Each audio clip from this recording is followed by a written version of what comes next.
10वां अध्याय। श्री हरि को सृष्टि की रक्षा का भार एवं त्रिदेव को आयु बल देना। परमेश्वर शिव बोले, हे उत्तम व्रत का पालन करने वाला विष्णु, तुम सर्वदा सब लोकों में पूजनीय और मान्य होंगे। ब्रह्मा जी के द्वारा रचे लोक में कोई दुख या संकट होने पर दुखों और संकटों का नाश करने के लिए तुम सदा तत्पर रहना। तुम अनेकों अवतार ग्रहण कर जीवों का कल्याण कर अपनी कीर्ति का विस्तार करोगे। मैं तुम्हारे कार्यों में तुम्हारी सहायता करूंगा और तुम्हारे शत्रुओं का नाश करूंगा। तुम में और रुद्र में कोई अंतर नहीं है, तुम एक दूसरे के पूरक हो। जो मनुष्य रुद्र का भक्त होकर तुम्हारी निंदा करेगा, उनका पुण्य नष्ट हो जाएगा और उसे नरक भोगना पड़ेगा। मनुष्यों को तुम भोग और मोक्ष प्रदान करने वाले और उनके परम पूज्य देव हो, उनका निग्रह अनुग्रह आदि करोगे। ऐसा कहकर भगवान शिव ने मेरा हाथ विष्णु के हाथ में देकर कहा, तुम संकट के समय सदा उनकी सहायता करना तथा सभी को भोग और मोक्ष प्रदान करना तथा सभी मनुष्यों की कामनाओं को पूरा करना।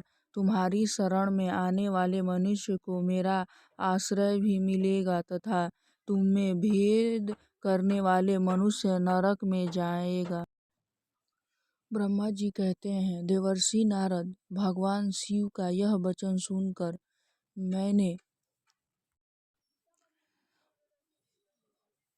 और भगवान विष्णु ने महादेव जी को प्रणाम कर धीरे से कहा, हे करुणा निधि भगवान शंकर, मैं आपकी आज्ञा मानकर सब कार्य करूँगा। मेरा जो भक्त आपकी और